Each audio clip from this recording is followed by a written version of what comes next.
تو یہ ایک اچھی گھر میں بھی کوئی نہ کوئی فرق میاں بیوی کے مابین ہو جاتا ہے, بیوی بچوں کے مابین ہو جاتا ہے, تو انسٹیٹیوشن کے مابین بھی کوئی زبر زیر کا فرق آ سکتا ہے. لیکن انشاءاللہ تعالی جیسے آفیشیل سٹیٹمنٹ انفارمیشن منسٹر نے دی ہے کہ سارے معاملات کو بیٹھ کے قانونی تقاضے پورے کرتے ہوئے امیکیبلی طے کر دیا جائے گا. رات بڑی تفصیل کے ساتھ 1-to-1 میٹنگ ہوئی آرمی چیف کی اور پرائم منسٹر کی, اور چیزیں آلموسٹ ساری طے ہو گئیں. وہی انڈرسٹینڈنگ جو کل تھی آج بھی موجود ہے, اور انشاءاللہ تعالی پھر بھی وہی انڈرسٹینڈنگ قائم رہے گی.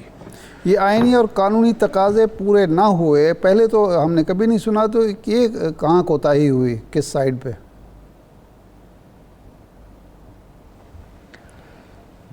کوئی ایسی کوتاہی کسی سائڈ پہ نہیں ہے. کوئی بیس انڈرسٹینڈنگ بھی ہو سکتی ہے, کسی ایک نقطے پہ کسی ایک فریق کا اختلاف بھی ہو سکتا ہے, اپنا نقطہ نظر بھی ہو سکتا ہے, اور اس نقطہ نظر کی وجہ سے چیزیں ڈیسائیڈ ہونے میں تھوڑی ڈیلے بھی ہو سکتی ہے. لیکن دیر آید ضرور, لیکن درست آید انشاءاللہ تعالی. تو یہ ایم کیو ایم کو کیا ریزرویشن ہے آپ کی جو اصلاحات ہیں, ای وی ایم مشین ہے, سارے معاملات میں ان کی ریزرویشنز کیا ہیں؟ کیا وہ سسٹم جو آپ لانا چاہتے ہیں اس کے حوالے سے ریزرویشن ہے, یا جو طریقہ کار اپنا رہے ہیں آپ اپوزیشن کو اعتماد میں لیے بغیر, اس پر کوئی ان کے تحفظات ہیں؟ کسی قسم کی کوئی تحفظات نہیں جی. جنرلی بات ہوئی کہ ہر ایشو پہ کولیشن پارٹنر کو اعتماد میں لینا چاہیے. تو الیکشن ریفارمز کے حوالے سے یا ای وی ایم مشینز کے حوالے سے یہ تو منسٹری آف آئی ٹی اور اس کے روئے رواں ہیں اب ہمارے جو منسٹر امین الحق صاحب, تو وہ ہر ایشو میں, ہر مشورے میں, ہر فیصلے میں وہ پیش رہے ہیں. تو ایسی کوئی بات نہیں ہے. انہوں نے تو جنرلی بات کی کہ ڈفرینٹ ایشوز آتے ہیں, تو ان ایشوز میں اگر کولیشن پارٹنر کو بھی اعتماد میں لے لیا جائے تو اچھی بات ہے. تو پرائم منسٹر نے بڑے واشگاف الفاظ میں کہا کہ جتنے بھی ایشوز ہیں جو ڈسکس ہوتے ہیں ان میں ایم کیو ایم کی نمائندگی ہمارے لا منسٹر کرتے ہیں, تو ہر میٹنگ میں وہ موجود ہوتے ہیں. تو ایم کیو ایم کی بھرپور نمائندگی موجود ہے, ان کی بھرپور پارٹیسپیشن ہوتی ہے, اور اپنی رائے وہ ٹھوک بجا کے اپنی رائے دیتے ہیں, اور ہم بیٹھ کے تو صلاح و مشورے کے ساتھ متفقہ فیصلے کرتے ہیں. فروغ نسیم صاحب کو ایم کیو ایم والے اپنا نمائندہ مانتے ہیں؟ دیکھیں نا, انہوں نے نامینیٹ کیا تو انہیں لا منسٹر بنایا گیا نا. اگر وہ انیشلی نامینیشن نہ ہوتی, اور آج بھی اگر وہ اپنی نامینیشن وڈرا کر لیتے ہیں, تو وہ لا منسٹر نہیں رہ سکتے. جیسے رد و بدل بھی ہوا وزارتوں میں, امین الحق صاحب نے بھی کسی کو ریپلیس کیا. تو یہ تو پارٹی کی سوابدید پہ ہے نا کہ اے کو نامینیٹ کرتی ہے, بی کو وڈرا کرتی ہے, تو یقیناً وہ ان کے نامنی ہیں, ان کی نمائندگی کر رہے ہیں. خان صاحب, یہ اتحادیوں کے ساتھ مسائل ہم دیکھ رہے ہیں آئے دن آئی جاتے ہیں, جب بجٹ آ رہا ہو, یہ ایک روایتی سیاست بھی ہے. خیر, پھر یہ جو ابھی ریسنٹ ایپیسوڈ چل رہا ہے بٹوین اسلام آباد اینڈ راولپنڈی, یہ بھی ایک چیز ہے جو تھوڑی اچنبے کی بات ہے. ترین صاحب بھی یہ کہہ رہے ہیں کہ مجھے سازش کے تحت وزیر اعظم صاحب سے علیحدہ کیا گیا. آپ نے بھی مس انڈرسٹینڈنگ کا ذکر کیا. اگر یہ مس انڈرسٹینڈنگ ہے تو وہ کس نے پھیلائی ہے, کس نے پیدا کی ہے, اور آپ کو کیا سمجھ آتا ہے کہ واقعی ترین صاحب کو سازش کے تحت علیحدہ کیا گیا؟ آپ جہانگیر ترین کی بات کر رہے ہیں؟ جی, جہانگیر ترین صاحب.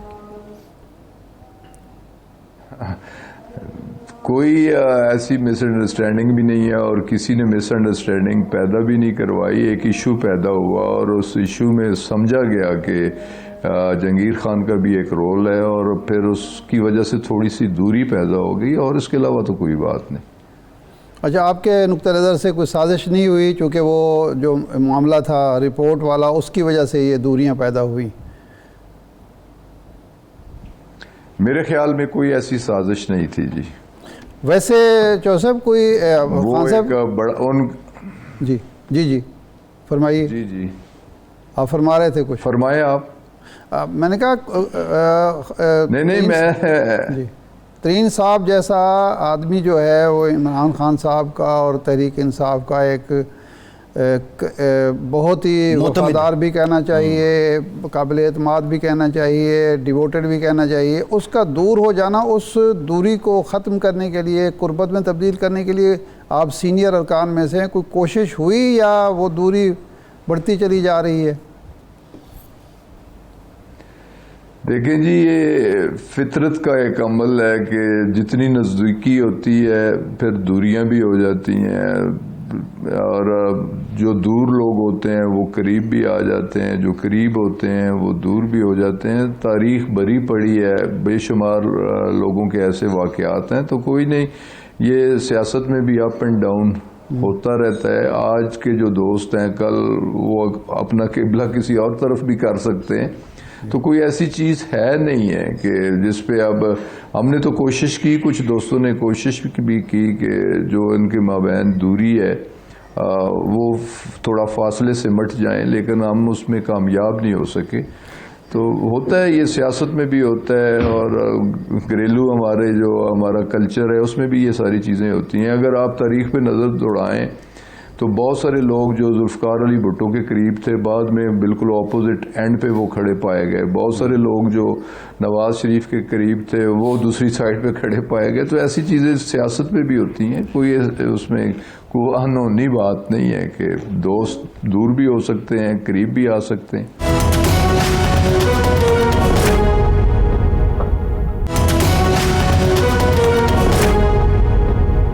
سن رہے ہیں کہ چودھری نثار علی خان صاحب تحریک انصاف میں آنے کے لیے پر تول رہے ہیں، اور کیا ہو سکتا ہے کہ نثار علی خان صاحب کی قربت، یہ جو وہ آتے ہیں پارٹی میں، قربت میں بدل جائے؟ پھر آپ کا کیا لاہ عمل ہوگا؟ اس میں ارشاد صاحب، میں نے تو بڑا کھل کے اس پہ بات کی ہے، اور میں نے ایک پریس ریلیز بھی جاری کی ہے، ایک ٹی وی چینل پہ میں نے آدھے گھنٹے کا پروگرام بھی کیا ہے۔ اچھا۔ اور یہ ساری چیزیں خبروں ہی میں ہوتی ہیں کہ میرے ساتھ کسی لیول پہ بھی، پارٹی کے کسی فورم پہ، کسی لیول پہ اس سلسلے میں بات ہی نہیں ہوئی۔ جی۔ اور یہ ساری باتیں دیکھیں نا، میڈیا کے ذریعے ہی چل رہی ہیں۔ میڈیا میں تو 2017 میں بھی چلتی رہیں، پھر 2018 کے الیکشن بھی ہو گئے، وہ نہ آئے، پھر 2018 کے بعد وہ ایک پروونشل سیٹ جیتے، پھر میڈیا ہی انہیں چیف منسٹر بھی بناتا رہا، اور پتہ نہیں کیا کیا میڈیا کی اسپیکولیشنز چلتی رہیں۔ تو بس یہ بھی میڈیا کی حد تک ہے کہ میڈیا ایک ایسے شخص کو امپورٹنس دیتا ہے کہ جس کے غبارے سے پہلے ہی ہوا نکل چکی ہے۔ تو مجھے یہ سمجھ نہیں آتی، سو فار تو کسی فورم پہ، کسی لیول پہ ایسی کوئی بات ہوئی بھی نہیں، ماس ہوا ہے کہ میڈیا میں کچھ دوستوں نے ضرور اس پہ بات کی، اور میں نے اس کی کھل کے تردید بھی کر دی کہ نہ کوئی آ رہا ہے اور نہ میں کہیں جا رہا ہوں۔ نہیں، آپ کے جانے کی تو خیر بات ہم کر ہی نہیں رہے، میں تو یہ کہہ رہا ہوں کہ چونکہ آپ کے امرنٹ ہے، کیونکہ انہوں نے ایک مشاورت کی ہے کچھ دوستوں سے۔ نہیں، میڈیا نے تو یہاں تک کہہ دیا نا کہ میں مسلم لیگ نواز میں جا رہا ہوں۔ میڈیا نے تو یہاں تک کہہ دیا، میں نے اس لیے یہ لفظ استعمال کیا۔ جی۔ نہیں، اگر وہ آپ پارٹی میں آ جاتے ہیں تو آپ کو کوئی مسئلہ نہیں ہے، پرابلم نہیں ہے ان سے؟ دیکھیں نا، پارٹی بھی ایک ٹرین کی طرح ہے، جمہوریت بھی ایک بس کی طرح، ایک سواری کی طرح ہے، پیسنجر آتے بھی ہیں، پیسنجر جاتے بھی ہیں، تو کسی کے آنے جانے سے پارٹیوں کو فرق نہیں پڑتا۔ خان صاحب کو بھی فرق نہیں پڑتا، انڈیپینڈنٹ حلقے پارٹیوں میں لوگ آتے جاتے۔ نہیں، فرق لازمی پڑتا ہے، بندہ کہے کہ کوئی فرق نہیں پڑتا، لیکن میں پارٹی کے ساتھ ہوں، اور پارٹی میں اس قسم کی کوئی ڈسکشن بھی نہیں ہے اور کوئی اس قسم کی سوچ بھی نہیں ہے۔ صحیح۔ اچھا سر، یہ جو نیب کا معاملہ ہے، مخالفین یہ کہتے ہیں کہ نیب کے پٹ دیے گئے ہیں، 2 دانت تھے، وہ دونوں ان کے نکال لیے گئے ہیں۔ اب نیب کے حوالے سے اور احتساب کے حوالے سے جو خان صاحب کا نیریٹو تھا وہ ختم ہو گیا ہے۔ نیب اب صرف پرانے کیسز ہی دیکھ سکتی ہے اور وہ مخالفین کے کیس ہیں۔ تو آپ کے خیال میں یہ جو اصلاحات آپ لا رہے ہیں، جو آرڈیننس آپ کا آیا ہے حکومت کی طرف سے، یہ سفیشینٹ ہے اور نیب کو اتنا ہی دانتوں کے بغیر ہونا چاہیے تھا؟ دیکھیں جی اس ایشو پہ تو بہت پہلے 1.5 سال پہلے بھی حکومت اور اپوزیشن کے مابین گفت و شنید تھی اور کافی ڈسکشن بھی رہی، اور اس میں اپوزیشن نے 34 پوائنٹس دیے جن پہ وہ امینڈمنٹس چاہ رہے تھے، اور جس سے پرائم منسٹر نے ایگری نہیں کیا۔ تو اپوزیشن بھی یہ چاہ رہی تھی کہ اس میں کچھ امینڈمنٹس ہونی چاہیے، اور وہ کچھ غیر ضروری امینڈمنٹس بھی کروانا چاہ رہے تھے جس سے ڈائریکٹلی اپوزیشن کو ریلیف مل رہا تھا۔ لیکن اس میں ایز سچ جو ریلیف کی بات کی گئی ہے، کوئی بیوروکریسی، ایک خوف ہے، ایک ڈر ہے، وہ کوئی کام کرنے کے لیے تیار نہیں تھی، اور ہچکچاہٹ بہت زیادہ تھی، تو پروسیجرل میٹرز پہ بھی ان کی پوچھ گچھ شروع ہو جاتی تھی اور ان کے خلاف کیسز بن جاتے تھے، تو ان کی ایگزیمپشن ہوئی ہے۔ اور وہ لوگ جو پبلک آفس نہیں رکھتے، آفس بیرر نہیں ہیں اور پرائیویٹ آدمی ہیں، اس کے کوئی ٹیکسیشن کے معاملات ہیں، کوئی فائنینشیل ایشوز ہیں، وہ FBR دیکھے گا یا جو ریلیونٹ ادارے ہیں وہ دیکھیں گے۔ تو کاروباری طبقے کو اور بیوروکریٹس کو پروسیجرل میٹرز پہ اس میں ایگزیمپشن دی گئی ہے، اور کوئی یہ حالات اور وقت کا تقاضا بھی تھا کہ ملک میں کاروبار بھی ہونا چاہیے، اور کاروبار کے ساتھ ساتھ بیوروکریسی کو ایک بولڈ ڈیسیژن بھی کرنے چاہیے تاکہ چیزیں آگے بڑھیں۔ تو یہ ضروری تھا یہ امینڈمنٹس اور اس کے لیے آرڈیننس جاری کرنا، اور یہ صلاح و مشورے کے بعد یہ آرڈیننس جاری کیا گیا، اور یہ کسی کے حق یا کسی کے خلاف نہیں ہوا کہ نیب اب بھی جو ذمہ دار ہوگا، جس کے پاس پبلک آفس ہوگا، وہ اکاؤنٹیبل بھی ہوگا۔ جی تو ٹھیک ہے، اس کا مطلب ٹھیک ہے، خان صاحب سے بات کرتے ہیں ارشاد۔ ایک بنیادی سوال یہ بھی ہے، اب خان صاحب جیسے جو سیاستدان ہیں، ابھی آپ چوئی صاحب کی بات بھی کر رہے تھے، دو حلقے بھی جیت کر آتے ہیں خان صاحب، اور خان صاحب کا عوام میں بڑی گرپ بھی ہے، لیکن خان صاحب سے میں جاننا یہ چاہ رہا ہوں خان صاحب کہ اب یہ جو مہنگائی ہے، تاریخی مہنگائی ہے، بے روزگاری بھی بڑی ہے، آپ ایک عوامی شخصیت ہیں، جب آپ اپنے حلقے کے لوگوں میں جاتے ہیں، لوگ شکوہ تو کرتے ہوں گے، لیکن کیا وہاں پہ کیا ہے جو آپ عوام کے سامنے رکھتے ہیں اپنے حکومت کے کریڈٹ پہ، کہ بظاہر تو کہا جاتا ہے کہ پچھلا گند صاف کیا جا رہا ہے، لیکن ایسا کوئی کارنامہ اس حکومت کا جو آپ اپنے حلقے کے عوام کے سامنے رکھتے ہوں کہ سب اچھا ہو جائے گا؟ دیکھیں جی، مہنگائی تو ہے، اس سے تو انکار نہیں کیا جا سکتا، لیکن مہنگائی کی ایک ٹھوس وجہ کے بین الاقوامی طور پہ بھی چیزوں کی قیمتوں میں اضافہ ہوا ہے۔ جیسے کہ مجھے اچھی طریقے سے یاد ہے 2018 میں جب تحریک انصاف نے اقتدار سنبھالا تو اس وقت تیل کی قیمت $40 پر بیرل تھی، آج $82-83 پر بیرل پہ پہنچ چکی ہے۔ گیس کی قیمتوں میں 300 سے لے کے 500% دنیا بھر میں اضافہ ہو گیا، اور گیس کی قیمتیں اور تیل کی قیمتیں انٹر لنکڈ ہیں، اگر تیل کی قیمت بڑھتی ہے تو گیس کی قیمت بڑھتی ہے۔ اب ہمارے ہاں جتنے ہمارے پاور جنریشن یونٹس ہیں وہ گیس سے چلتے ہیں، بجلی مہنگی ہوتی ہے، بجلی مہنگی ہوگی تو کاسٹ آف پروڈکشن زیادہ ہوگی، تیل مہنگا ہوگا تو کاسٹ آف ٹرانسپورٹیشن زیادہ ہوگی، اور اس سے مہنگائی میں اضافہ ہوگا۔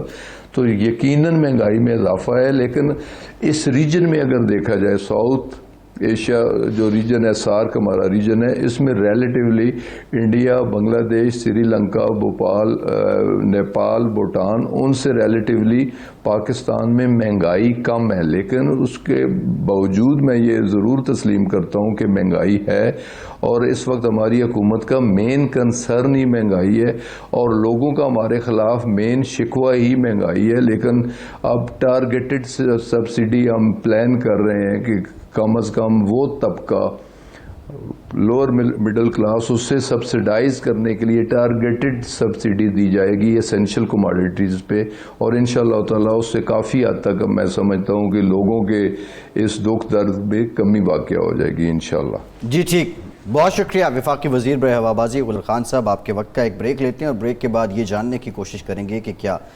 18 اکتوبر کے اجلاس میں PDM پیپلز پارٹی کو واپس لانے کا کوئی رستہ ڈھونڈ رہی ہے؟ ہمارے ساتھ رہیے۔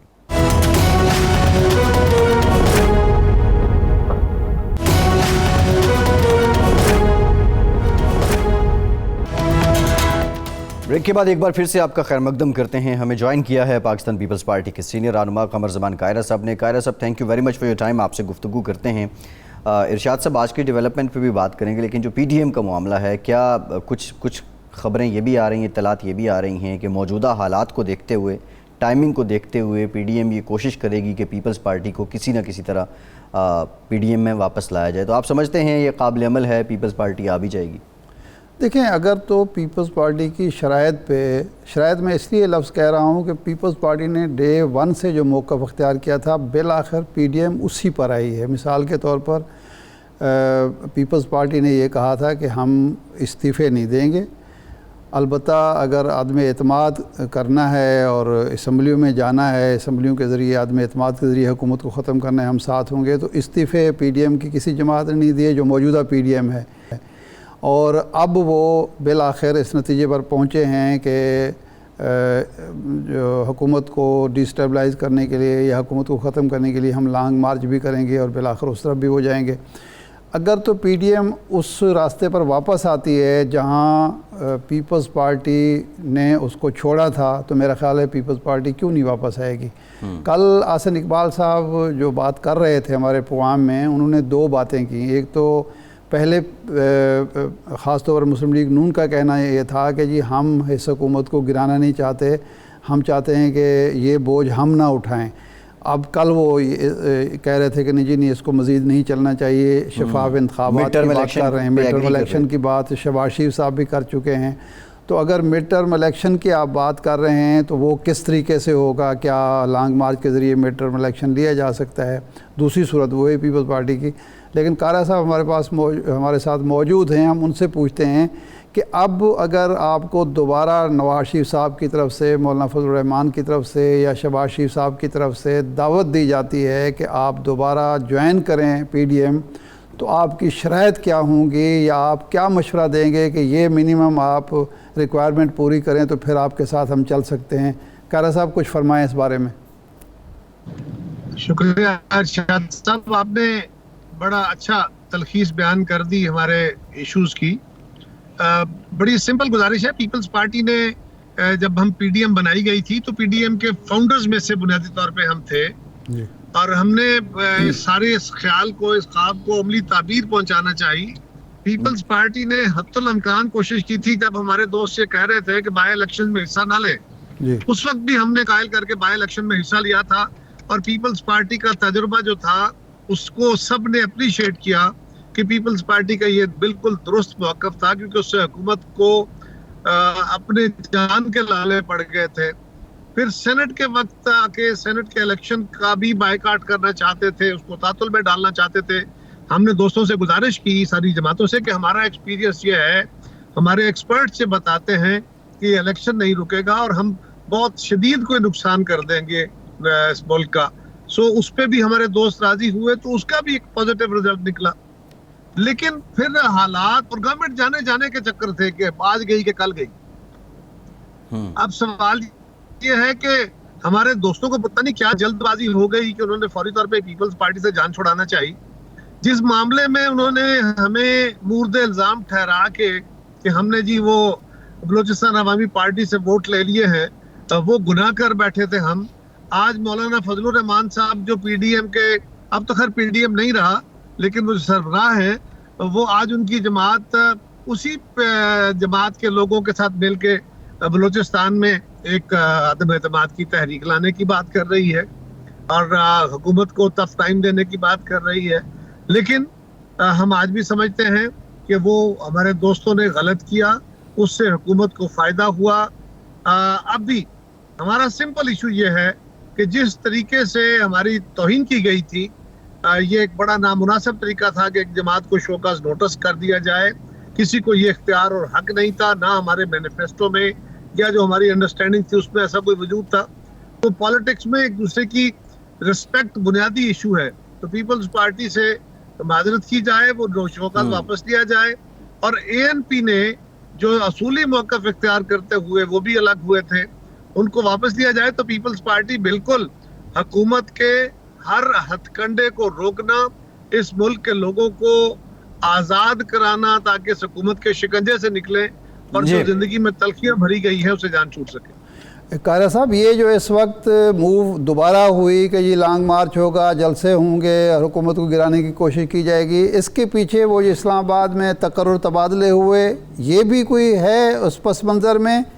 یا کوئی اور معاملہ ہے؟ کیونکہ 6 مہینے گزرے ہیں سارے جو تفریق ہوئی، علیحدگی ہوئی، تو 6 مہینے کے بعد ایسی کون سی جوہری تبدیلی آئی ہے کہ جس کی وجہ سے پی ڈی ایم کو آپ کی ضرورت پڑ رہی ہے یا حکومت کو گرانے کی ضرورت پڑ رہی ہے؟ دیکھیے میرا نہیں خیال جی ارشاد صاحب اس میں کوئی ایسی صورتحال ہے. جب یہ تبادلے ہوئے اس سے پہلے اپوزیشن کی جماعتیں جو اختلاف ہوا تھا اس پہ بعد میں وہ اکٹھا ہونا شروع ہوئے. جلسہ شاید اس کے بعد رکھا گیا ہے، مجھے ایگزیکٹلی ڈیٹ کا نہیں پتا، لیکن اس سے پہلے آپس میں مشاورتی عمل جاری تھا اپوزیشن کی جماعتوں کا، ماسوائے پیپلز پارٹی اور ANP جو پی ڈی ایم تھی صاحب کا، ان کے آپس میں مشاورت جاری تھی. اب ہمارے ملک کے اندر بہرحال یہ چیزیں بڑی میٹر کرتی ہیں، پرسپشن بڑا میٹر کرتا ہے. جس طرف آپ نے اشارہ فرمایا ہے، نکالنے والے اور لانے والے تو دور کی کوڑیاں بھی لائیں گے، لیکن میں سمجھتا ہوں کہ اپوزیشن کو پیپلز پارٹی کے اس موقف کی سمجھ آ گئی کہ جب تک ہم اس حکومت کو چلتا نہیں کریں گے کہ کیا ممکن ہے، کس طرح ممکن ہے کہ اس حکومت سے جان چھوٹے اور ایک فیئر اینڈ فری الیکشن کا انعقاد ہو سکے. قاہرہ صاحب، اگر 3 سال گزرنے کے بعد حکومت کو چلتا کرنا ہے تو کیا یہ کے لیے فائدہ مند نہیں ہے کہ وہ انگلی کٹوا کے شہیدوں میں نام آ جائے گا؟ تو وہ جو بات ہم کہہ رہے تھے کہ اس حکومت کو جلد چلتا کرے اور پھر اتفاق رائے سے، ساری پارلیمان کے اتفاق رائے سے الیکٹورل ریفارمز کریں اور ملک کے اندر آزادانہ انتخاب کی بنیاد ڈالی جائے. یہ آج پھر ہمارے دوستوں کو ہمارا وہ مشورہ یاد آیا ہوگا، اور بہتر طریقہ بھی یہی ہے کہ ان کو اسمبلیوں میں فارغ کر کے اس کے بعد وہ لیجسلیشن ضروری ہے. یہ حکومت خود تو گرائیں گے نہیں، اور ادروائز کون سا ذریعہ ہے حکومت گرانے کا؟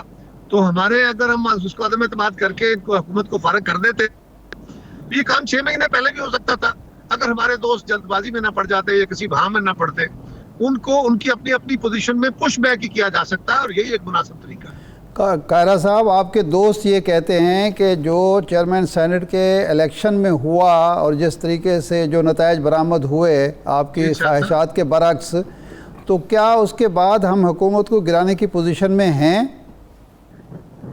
ارشاد صاحب، اگر وہ ممکن نہیں ہے تو یہ کس طرح ممکن ہوگا کہ ہم اگر استعفے دے دیں؟ اور یہ بات آپ نے پوچھی تھی، یہ بار بار میٹنگز میں بھی پوچھی تھی، آج پھر آپ کے پروگرام میں، کیونکہ سوال وہی ہے، جواب بھی وہی ہے کہ اگر ہم استعفے دے دیتے ہیں اور وہ حکومت نہیں گراتے. میاں صاحب کا خود پی ٹی آئی کے استعفے لے کے کوئی 8-9 مہینے 10 مہینے انہوں نے رکھے تھے اور پارلیمنٹ چلتی رہی تھی. اگر وہ بھی چلاتے جاتے ہیں تو ہم کیا کر لیں گے پھر؟ ادروائز آپ بہت بہتر جانتے ہیں کہ بہت ساری قوتیں ان کے ساتھ اس وقت اس صورتحال میں وہ ایک کیوس کریٹ نہیں کرانا چاہتے. تو اگر ہم اس ساری صورتحال کو دیکھ کے آئیں تو پھر کیا طریقہ ہوگا کہ یہ پارلیمان خود گر جائے گی، کوئی اور طاقت اس کو گرائے گی؟ دونوں صورتوں میں غلط ہوگا. تو ہمیں سمجھنے کی ضرورت ہے کہ اگر ہم اس پارلیمان کو اس طریقے سے گرا کے الیکشن کی بنیاد نہیں رکھتے تو یہ پاسبل نہیں ہوگا ہمارے لیے کہ ہم اس کسی بھی طرح اس حکومت کو چلتا کر سکیں، اس سے الیکشن کی توقع کر سکیں. کیسے کرے گی حکومت؟ قاہرہ صاحب، یہ جو نیب آرڈیننس آیا ہے، آپ کا بھی مطالبہ تھا کہ نیب کے آرڈیننس میں یا قانون میں تبدیلیاں ہونی چاہیے، چیئرمین کے اختیارات کم ہونے چاہیے. مسلم لیگ نون کا بھی یہ مطالبہ تھا. اب جب وہ آرڈیننس لائیں تو آپ مخالفت کر رہے ہیں. آپ کے تو حق میں یہ بات جاتی ہے کہ اس کو منظور کریں تاکہ آئندہ جو احتساب کا عمل ہے وہ شفاف بھی ہو اور آپ وکٹم نہ ہوں. دیکھیے، ہم تو پہلے دن سے کہہ رہے تھے، ہم نے اپنے دور میں بھی جب ہم نے 18ویں ترمیم کی تھی اس وقت بھی ہم نے کہا تھا کہ نیب کے قانون میں وہ ترامیم کر کے اس کی جو مس یوز ہوتا ہے، ابیوز ہوتا ہے، یہ ختم کرنا چاہیے. پھر اس وقت ہم میاں صاحب نہیں مانے، پھر میاں صاحب کی حکومت میں ہم نے کوشش کی، اس وقت بھی وہ نہیں چل سکا کام. آج پھر ہمارا مطالبہ تھا، لیکن موجودہ حکومت جب بھی ہم یہ بات کرتے تھے ایک ہی بات کہتی تھی کہ جناب یہ ہے نا، وہ مانگتے اپنے کیسز کا خاتمہ چاہتے ہیں، اور آج کہتے ہیں کہ جو باتیں اپوزیشن کہتی تھی ہم نے وہ ساری مان لی ہیں. تو کل یہ غلط ہے یا آج یہ غلط ہے؟ ان میں کوئی ایک تو غلطی ہے. ہم آج بھی سمجھتے ہیں کہ نیب آرڈیننس میں اچھی چیزیں بھی ہوں گی، اس ترامیم میں اچھی چیزیں بھی ہوں گی، لیکن اس کو آرڈیننس کے ذریعے نافذ کرنے کا طریقہ کار بددیانتی پہ مبنی ہے، اور اس میں پرسن سپیسیفک ہے. چیئرمین نیب کی ایکسٹینشن کے لیے جو طریقہ کار اختیار کیا گیا ہے وہ پرسن اسپیسیفک ہے، اور پرسن اسپیسیفک قانون یقیناً بددیانتی ہوتا ہے، یہ ہمارے آئین کے مطابق جی اچھا قاہرہ صاحب نہیں ہو سکتی، لہذا اس کے اوپر پرنسپل پوزیشن ہے، اس کی ڈیٹیلز کے اوپر پارشلی اس کے سبسٹانس پہ تو ایگری کیا جا سکتا ہے، شاید قاہرہ صاحب یہ کہہ رہے ہیں، لیکن اس کا جو طریقہ کار ہے اس پہ اعتراض ہے۔ قاہرہ صاحب یہ بتا دیجئے جو موجودہ حالات ہیں جو اس وقت سارے سلسلے آپ کے سامنے ہیں، کیا یہ اپوزیشن کو ایک مرتبہ پھر سے مضبوط اپوزیشن بن کر ابھرنے کا نکلنے کا موقع فراہم کر رہے ہیں، یا آپ سمجھتے ہیں کہ جو بد اعتمادی آ چکی ہے اس کی وجہ سے اپوزیشن شاید ویسی مضبوط نہ ہو سکے؟ دیکھیے ایک بات یہ ہے کہ جہاں تک لوگوں کی زندگی کی تنگی ہے اس میں تو کوئی شک ہی نہیں رہ گیا، ہر آدمی تنگ ہے، کسی جگہ جا کے پوچھنے کی ضرورت نہیں، آپ بیٹھے ہیں، ارشاد صاحب بیٹھے ہیں، آپ کے پیچھے کیمرہ مین ہیں، ان کے پیچھے پی سی آر والے بیٹھے ہیں، کسی سے بلا کے پوچھ لیجیے، آپ کے چوکیدار بیٹھے ہیں، یہ لڑکا آپ کو چائے پلا رہا ہوگا، اس سے پوچھ لیجیے کہ جب سے یہ حکومت آئی ہے تمہاری زندگی میں کیسے حالات بنے ہیں، تو ہر بندہ اس پہ سراپا احتجاج ہے، اس میں تو کوئی دوسری رائے ہے نہیں۔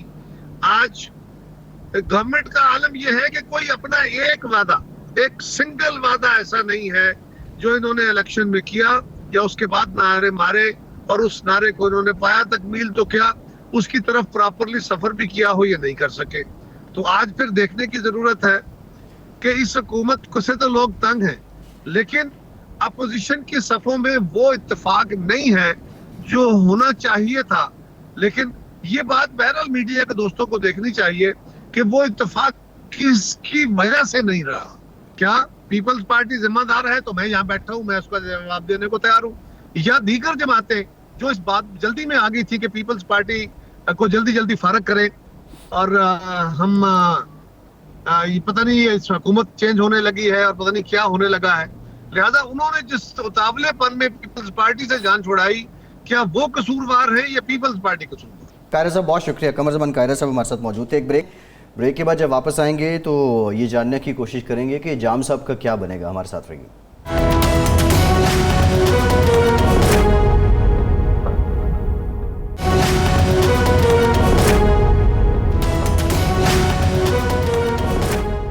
بریک کے بعد ایک بار پھر سے آپ کو خوش آمدید کہیں گے۔ ارشاد صاحب بلوچستان میں تحریک عدم اعتماد جو ہے وہ جمع کروا دی گئی ہے، اب ظاہر ہے معاملہ جائے گا اسمبلی میں۔ جو جام کمال صاحب ہیں اور قدوس بزنجو صاحب، ان کے درمیان اختلافات بھی نہیں ختم ہو پائے ہیں۔ وجوہات آپ نے بیان کی تھیں کہ یہ شعلہ جو ہے وہ کہاں سے بھڑکا ہے، پھر یہ چنگاری کیسے بنی، لیکن ابھی بھی کوئی موقع ہے جام صاحب کے پاس کہ وہ جائیں منا لیں، یا یہ ہو کے رہے گا کہ جام صاحب کا جانا ٹھہر گیا؟ جام صاحب کے جو وجوہات ہم نے بیان کی تھی وہ سامنے آ چکے ہیں، فریق مخالف وہ سچ ہے، اس میں کتنی سچائی ہے، کتنی کمی بیشی ہے وہ تو ہم نہیں کہہ سکتے، لیکن ہم نے یہ کہا تھا کہ جی جام صاحب کا جو رویہ ہے اپنے ارکان کے ساتھ اور اپنے وزراء کے ساتھ، وہ ایک وجہ ہے، فنڈز کا تقسیم کا معاملہ ہے، وہی چیزیں وہ بیان کر رہے ہیں۔ جام صاحب یہ کہتے ہیں کہ بالکل نہیں، میں ان لوگوں سے سب سے زیادہ ملتا رہا ہوں، جو اس وقت شکوہ کناں لوگ ہیں، شاکی لوگ ہیں، سب سے زیادہ ملاقاتیں بھی انہی کے ہیں اور فنڈز بھی انہی کو ملے ہیں۔ یہ جام صاحب کا موقف ہے، آج وہ بیان کر رہے تھے۔ اب صورتحال یہ ہے کہ اسلام آباد میں جب بھی کوئی ماحول گدلا ہو، تالاب گدلا ہو اور جو موسم گرد آلود ہو، مطلب آلود ہو، تو اس طرح کی صورتحال بلوچستان میں پیدا ہوتی ہے۔ اب یہ امتحان ہے جناب عمران خان صاحب کا اور جام کمال صاحب کا کہ وہ اس صورتحال کو کس طرح سے ہینڈل کرتے ہیں۔ ایک تو پہلو اس کا یہ ہے۔ دوسرا یہ ہے کہ جام کمال صاحب یہ کہتے ہیں کہ جی میں جاؤں گا تو کسی کے پاس نہیں، کیونکہ یہ بلیک میلنگ میں آنے والا نہیں ہوں، لیکن یہ ہے کہ ویسے منانے کی جو باقی کوششیں ہیں وہ میں کر سکتا ہوں، اگر وہ کرتے ہیں کامیاب ہو جاتے ہیں۔ لیکن پارٹی کے اندر 14 لوگوں کا یا 13 لوگوں کا ٹوٹ جانا یہ بہت امپورٹنٹ بات ہے۔ 3 سال کے عرصے میں ایک پارٹی بنی، بڑے جوش خروش سے بنی۔ اچھا، جو جام صاحب کے دوست تھے وہ یہ کہتے تھے کہ جی یہ جو ٹولہ ہے 14 کا یا 13 کا یا 12 کا، ان میں تو 4 وزیر اعلیٰ بیٹھے ہوئے ہیں، ظہور بلیدی وزیر اعلیٰ ہیں، اسلم بھوتانی صاحب جو ہیں وہ وزیر اعلیٰ ہیں، عبدالقدوس بزنجو وزیر اعلیٰ ہیں، جان جمالی صاحب جو ہیں وزیر اعلیٰ ہیں. آج انہوں نے یہ کیا کہ ظہور بلیدی صاحب کو اپنا لیڈر بنا لیا، تو یہ اعتراض تو ختم ہو گیا کہ ان کے پاس کوئی لیڈر نہیں ہے، لیڈر تو وہ ہو گئے. اب کیا یہی اگر اپوزیشن تیار ہو جاتی ہے، اپوزیشن کے لیے بھی ایک مسئلہ ہے نا اچھا ارشاد صاحب، جو کہ اپوزیشن اگر ان کا ساتھ دینے پر تیار ہو جاتی ہے تو پھر تو مشکل ہو جائے گا. جام صاحب، جو اب دیکھنا یہ ہے کہ جو گورنر صاحب اسلام آباد گئے ہیں وہ کیا مینڈیٹ لے کے آتے ہیں. اچھا، جو ارشاد صاحب جو اصل بات ہے، بلوچستان کے جو جن دوستوں سے بات ہوئی وہ کہہ رہے ہیں مسئلہ یہاں ترقیاتی فنڈز اور کاموں سے زیادہ جو ہے وہ عزت کا ہے. یہ بلوچستان کی سیاست کی ڈائنامکس مختلف ہیں، یہاں نواب سردار اور یہ موسٹلی رسپیکٹ چاہ رہے ہوتے ہیں، پروٹوکول چاہ رہے ہوتے ہیں، اور جام صاحب اس سے پہلے بھی 3 سال یہ دینے میں ناکام رہے اور اب بھی وہ دینا نہیں چاہتے. اگر جام صاحب ان کے گھروں میں چلے جائیں تو یہ معاملہ شاید نہیں، یہ اگر چلے جاتے نا تو اب تک یہ معاملہ حل ہو چکا ہوتا، کیونکہ وہاں کے بلوچستان کی روایت میں کوئی شخص اگر گھر آ جائے تو پھر قتل بھی معاف ہو جاتے ہیں. لیکن وہ جام صاحب بھی بہرحال نواب ہیں نا، تو انہوں نے مناسب نہیں سمجھا. ان کی اپنی ریزرویشن ہوں گی کہ جانے سے کیا ہوگا. اگر انہیں یہ پتہ ہے کہ معاملہ اس طرح سے بھی حل نہیں ہوگا تو پھر ظاہر بات ہے انہوں نے نہیں جانا تھا. لیکن یہ ہلچل جو ہے یہ بلا وجہ نہیں ہے، اور اس کے ساتھ ہی ساتھ میں تو ایم کیو ایم کی جو بے چینی ہے جو آج سامنے آئی ہے، میں اس کو بھی اس کے ڈانڈے بھی ملاؤں گا بلوچستان کے آئی ٹی منسٹر ہیں، ای وی ایم کا پتہ ہی نہیں کہ مشینیں آ رہی ہیں. یعنی عجیب سی بات ہے نا کہ ایک آئی ٹی منسٹر ہے، اس کی یہ ہے شعبہ ہے، اصل اختیار ہے اس کا شعبے کو علم نہیں ہے، اور سائنس اور ٹیکنالوجی کی منسٹری جو ہے وہ اے وی ایم مشینیں تیار کر رہی ہے یا خرید رہی ہے یا اس کا وہ کر رہی ہے. یہ عجیب صورت ہے. خود یہ اصلاحات کے ایشو جو ہے نا جی، انتخابی اصلاحات کا، ہم پہلے بھی کہتے رہے ہیں کہ جب تک آپ اپوزیشن کو اعتماد میں نہیں لیں گے اس وقت تک ان اصلاحات کا کوئی فائدہ نہیں ہے. اچھا سپوز آپ یہ سارا کچھ کر لیتے ہیں، الیکشن ہونے ہیں، الیکشن کے بعد اگر اس پر تنازع کھڑا ہو جاتا ہے ان مشینوں کے باوجود، ان اصلاحات کے باوجود، تو اس کا حل کس کے پاس ہوگا؟ شفافیت تو نہیں ہوگی، شفافیت نہیں ہوگی، تنازع پھر کھڑا ہو جائے گا. اس لیے حکومت کو کسی بھی سلسلے میں ضد اور ہٹ درمی سے کام نہیں لینا چاہیے. میں اکثر کہا کرتا ہوں کہ حکومت بنتی اکثریت سے ہے اور چلتی حکمت سے ہے. آپ کو حکمت کا مظاہرہ کرنا چاہیے.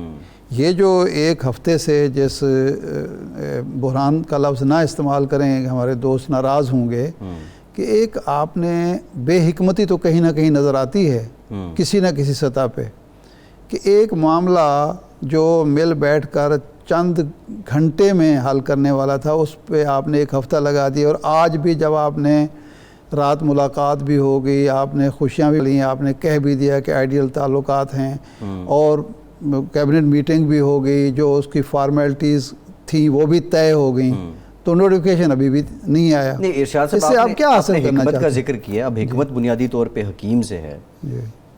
یہ جو پی ٹی آئی کے حکیم ہیں جو مشورے دیتے ہیں، کیا وہ ان کی سن نہیں رہے وزیر اعظم صاحب، یا وہ مشورہ ہی اسی طرح کا دے رہے ہیں؟ نہیں، لگتا یوں ہے ہمارے ہاں جب بھی کوئی شخص منتخب ہو کے آتا ہے اس کو بلا وجہ کا یہ زوم ہو جاتا ہے کہ منتخب ہونے کا مطلب ہے میں بادشاہ بن گیا ہوں اور شاہی اختیارات میرے پاس آ گئے ہیں. اسلم بیگ صاحب آرمی چیف تھے، محترمہ بے نظیر بھٹو وزیر اعظم بنی. انہوں نے اپنے اے ڈی سی تھے یا ملٹری سیکرٹری تھے، ان سے پوچھا کہ تمہارا کیا رینک ہے؟ اس نے بتایا کہ کرنل ہوں یا میجر لیفٹنٹ بریگیڈیئر ہوں، جو بھی رینک بتایا. تو انہوں نے کہا نہیں، تمہیں تو اگلے رینک میں ہونا چاہیے. انہوں نے کہا جی ہمارا ایک طریقہ کار ہے. وزیر اعظم نے بے نظیر بھٹو نے وزیر اعظم نے کہا کہ تمہیں تو اگلے رینک میں ہونا چاہیے، تم تو بڑے قابل آدمی ہو. اس نے کہا جی ہمارا ایک طریقہ کار ہے، فوج کا بورڈ ہوتا ہے، اس میں میں ہو جاؤں گا تو ہو جاؤں گا. کہتے نہیں میں آپ کو پرائم منسٹر بنا رہی ہوں، تو پروموشن کروا رہی ہوں، میں آپ کو میں آپ کو اگلے رینک میں پروموٹ کر رہی ہوں. تو اس نے کہا جی یہ آرمی چیف نے کرنا ہوتا ہے. اس نے کہا بات ہو جائے گی. انہوں نے آرمی چیف سے بات کی اسلم بیگ صاحب سے. دوسرے دن اسلم بیگ صاحب گئے, انہوں نے ریکویسٹ کی کہ جناب یہ طریقہ کار نہیں ہوتا ہمارے ہاں پروموشن کا, یہی تو سول اداروں کے مسائل ہیں کہ وہاں ومز پہ اور خواہشات پہ فیصلے ہوتے ہیں, پروموشن ہوتی ہے, تقرر ہوتے ہیں, تبادلے ہوتے ہیں. ہمارے ہاں ایسا نہیں ہوتا, ہمارا ایک سسٹم ہے. انہوں نے کہا میں نے تو اب کر دیا ہے, میں پرائم منسٹر ہوں, مجھے اس وقت جو 15 کروڑ عوام ہیں, 13 کروڑ عوام ہیں, انہوں نے مجھے ووٹ دیا ہے, تو میں یہ بھی نہیں کر سکتی, میرا یہ بھی اختیار نہیں ہے. تو انہوں نے کہا محترمہ یہ نہیں ہو سکتا. بہرحال انہوں نے اس کا حل یہ نکالا کہ جب اگلا بورڈ ہوا تو اس میں اس کو بھیج دیا اور اس کو پروموٹ ہو گیا. لیکن اس کا کیریئر ختم ہو گیا کیونکہ شولڈر پروموشن ہوئی, باقی چیزیں وہ پوری نہیں کرتی. شولڈر پروموشن ہو کے اگلے فارغ ہو گئے وہ. تو یہ جو رویہ ہے جو حکمرانوں کو بتایا جاتا ہے, کہا جاتا ہے, سکھایا جاتا ہے, یا تو آپ اس حد تک آپ جانا چاہتے ہیں تو آپ کی پرفارمنس سول اداروں میں ایسی ہونی چاہیے کہ آپ اپنے سول اداروں کو, اپنی پولیس کو, اپنی بیوروکریسی کو اس سطح پہ لے جائیں, ان کا سسٹم ایسا ہو جس طرح ان کا ہے کہ وہاں سیاسی مداخلت نہیں ہوتی. یہ تو فیکٹ ہے نا کہ وہاں سیاسی مداخلت نہیں ہوتی. اور یہ ہمارا ادارہ جو ہے اس وقت باوقار ادارہ یا مضبوط ادارہ اسی بیس پہ ہے کہ وہاں تقرر تبادلے سیاسی مداخلت کی بنیاد پر نہیں ہوتی. آپ نے سول اداروں کو, پولیس کو آپ ایسا کیوں نہیں بناتے؟ ٹھیک ہے ارشاد صاحب, پروگرام کا وقت ختم ہو. شکریہ آپ کا, آج کے پروگرام سے اتنا ہی.